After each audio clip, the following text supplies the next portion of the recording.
Hi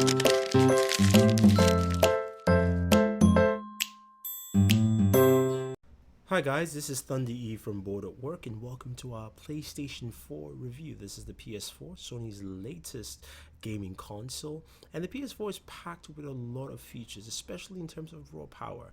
Now, in terms of just general specs, it's got two USB ports in the front, so you can see clearly there, which of course you can use to charge your controller.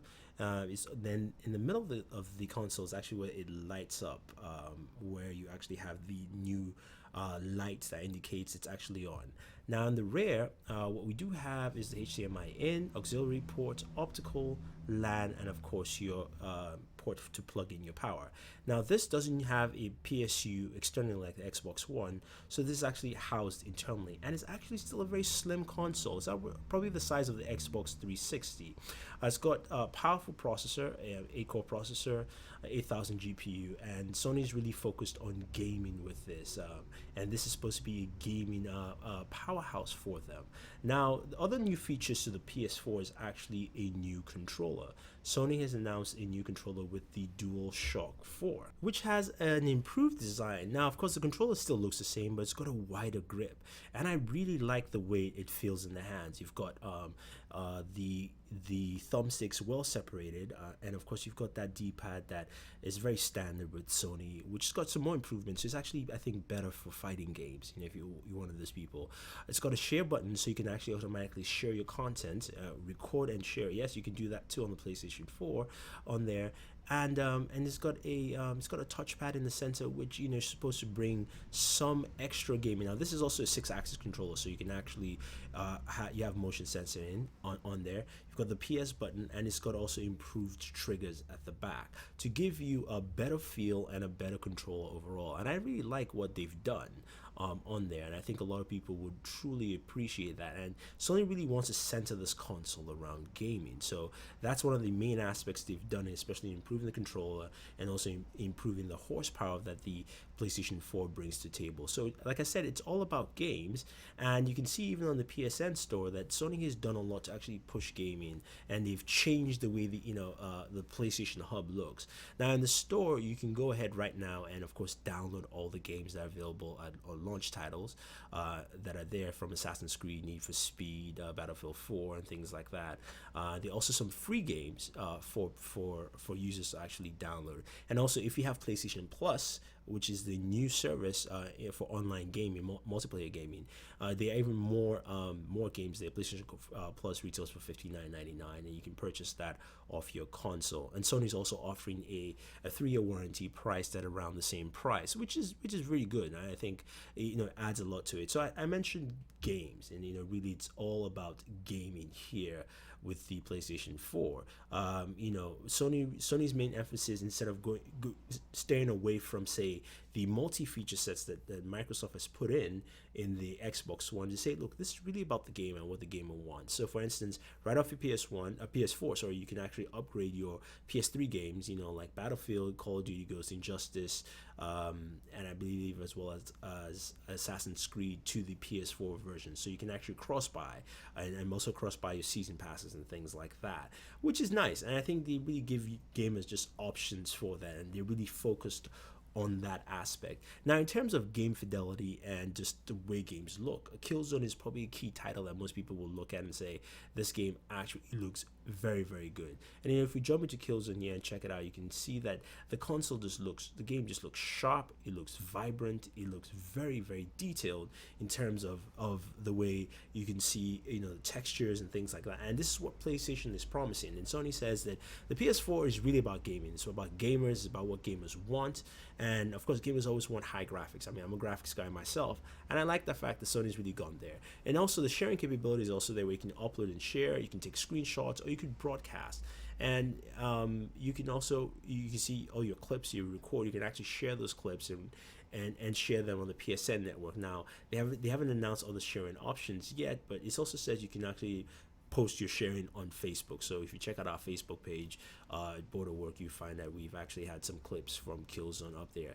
But like I said, you can also broadcast your gameplay, and you can do that on Twitch as well as Ustream. We did a broadcast on Ustream, so definitely check that out, and see what we've done there. Of course, our name is Booredatwork there, and it's pretty cool that you can actually do that. You can sit down, you can set up the channel description of what you're doing, and say, okay, hey guys, I'm going to be doing a gameplay session of, say Killzone 4, Battlefield 4, and I want you guys to check out, and you're on air. And it's that simple, it's that easy, and it's that quick. And I think Sony really wanted to focus more on gaming than other aspect of the system, like say a multimedia setup that Microsoft really focused on, to say, hey, we can actually stream games, it looks that good, and you can actually handles it with ease overall, and you can enjoy your gameplay, share your gameplay with friends, people out there, and also create an audience for yourself as a professional gamer or a semi-pro gamer, or just somebody who just wants to share the fact that they can actually game on the console and game very well.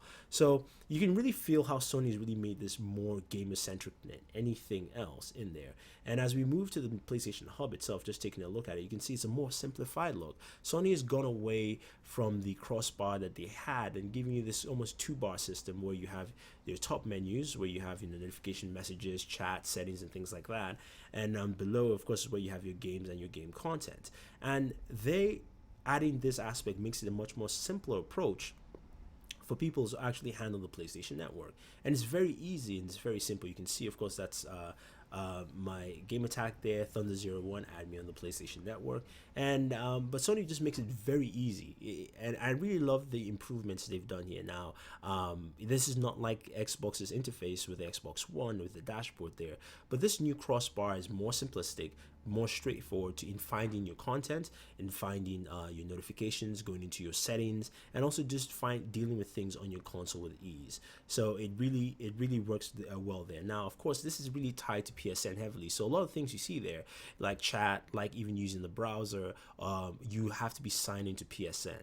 Now, Sony also has multimedia functions like, of course, Hulu, Netflix, but it's really secondary, and it's more of saying finding apps and playing off those apps. It's not as integrated as how Microsoft has it, where you can integrate a lot of this into the TV setup. But Sony gives you that option of saying it's available. If you want it, you can stream with Netflix, Hulu, Amazon, Redbox, Instant Box, and things like that. But they really want the games in the forefront. As you can see, the games that we were playing, from Killzone to Blacklight, Retribution, and Warframe, are right in front of you. You also have some of the Sony streaming services there that's available, and of course, like you're looking at now, is the browser itself. So I think they've done a good job in making it more of a gamer-centric console than anything else. It does have an update when you start up the console, so you should be able to do an update to which is about, I believe it's about, it was a very small update, so it wasn't too big or anything like that. Now, some people were concerned about if you have a master login with the PS4 in terms of accounts, that's no longer there. So basically you can wipe out any account. You don't have to have one as a set master account, which is nice. Now, and just wrapping up this review, there are a lot of things that Sony has done with the PlayStation 4 that I think a lot of people would appreciate and like. They've made it faster, simpler to use, especially with the new navigation bar, and also they've made it gamer-centric. If you're a gamer, I think you really will appreciate what the PlayStation 4 does for you. Now, in terms of other aspects that I think that they need to catch up, of course, is the multimedia accessibility. The fact that it doesn't play Blu-rays that well is a big disappointment to me. I found it to be rather slow, and also the lack of MP3 and DLNA support also is quite interesting at the same time. So you really can't play your own music content on there. So hopefully that gets fixed, and Sony says it will get fixed. But so far so good. I really like what the PS4 has brought to the table. I like the way it's introduced gamers to a new fresh mindset, and also I like the fact that it's giving gamers something to actually enjoy in terms of just a pure gaming console. It's priced at $399, so you might think twice if you just want something that's purely for gaming, or you want something more if that fits your range. But I really like the PS4, even though I'm not a PS4 gamer. But I will be picking up one for myself. We did have one for review, but I will be picking up one for myself later on. So if that tells you anything about where I stand with the PS4. So if you guys have any questions or any comments about the PlayStation 4, let us know. Let us know what you think. If you have a console, let us know how it's handled for you in the last couple of days since the last week or so since launch. And if you just need, if you want to leave comments, leave some comments about this. Also, don't forget to subscribe to our new gaming channel, Board Gamers, where we will be moving most of our gaming content. So content like this will be moving over to Board Gamers. We'll have reviews, we'll have gameplay videos, we'll also have lots of gaming giveaways. So even if you're a gamer, definitely check out that channel at Board Gamers at Board at Work. It's from Board at Work channel. So this is Thunder E saying thank you and always enjoy your entertainment.